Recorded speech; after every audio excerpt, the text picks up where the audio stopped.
Hey guys, today we are going to read James and the Giant Peach. And it also says that the Scented Peach Edition by Puffin Books. So the peach is scratch and sniff. Yeah, so Smells like peaches. yep, it does.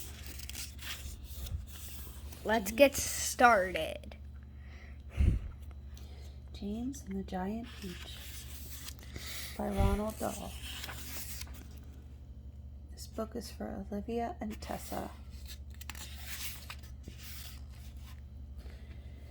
Until he was 4 years old, James Henry Trotter had a happy life.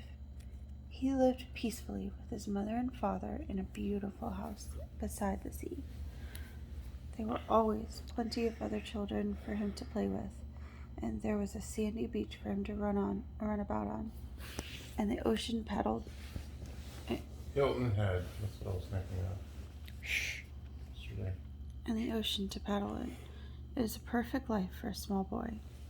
Then one day, James's mother and father went to London to do some shopping, and there was a terrible thing happened. Both of them suddenly got eaten up in full daylight, mind you, and on a crowded street by an enormous angry rhinoceros which had escaped from the London Zoo. Now this you can well imagine was rather nasty experience for two such gentle parents, but in the long run it was far nastier for James than it was for them.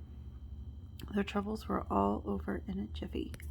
They were dead and gone in 35 seconds flat. Poor James, on the other hand, was still very much alive, and all at once he found himself alone and frightened in a vast, unfriendly world. The lovely house by the seaside had to be sold immediately, and the little boy, carrying nothing but a small suitcase containing a pair of pajamas and a toothbrush, was sent away to live with his two aunts. Their names were Aunt Sponge and Aunt Spiker, and I'm sorry to say that they were both terribly horrible people. They were selfish and lazy and cruel, and right from the beginning they started beating poor James for almost no reason at all.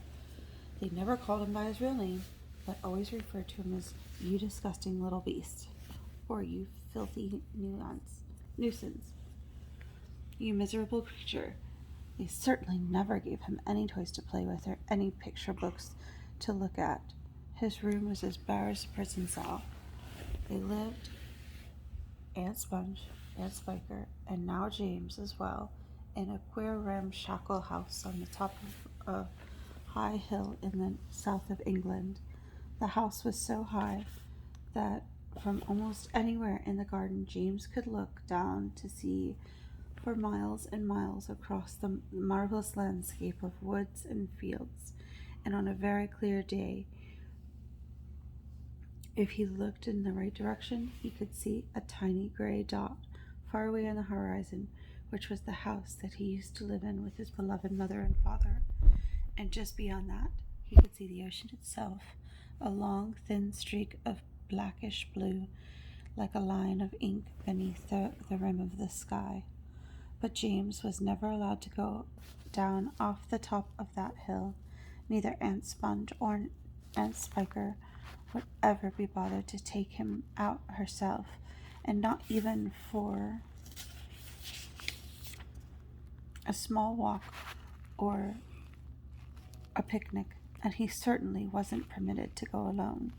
The nasty little beast would only get into mischief if he goes out into the garden, Aunt Spiker had said, and terrible punishments were promised him, such being locked up in the cellar with the rats for a week if he had even so much as dared to climb over the fence.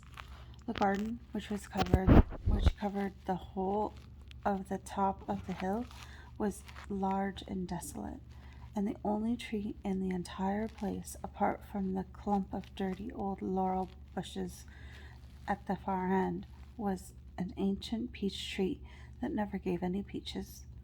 There was no swing, no seesaw, no sand pit, and no other children were ever invited to go up to the hill to play with poor James. There wasn't so much as a dog or a cat around to keep him company. Oh. And as time went on, he became sadder and sadder and more lonely, and he used to spend hours every day standing at the bottom of the garden, gazing wistfully at the lovely but forbidden world of woods and fields and ocean that spread out below him like a magic carpet. Alright guys, this is the end of this video. I hope you enjoyed chapter 1 of James and the Giant Peach.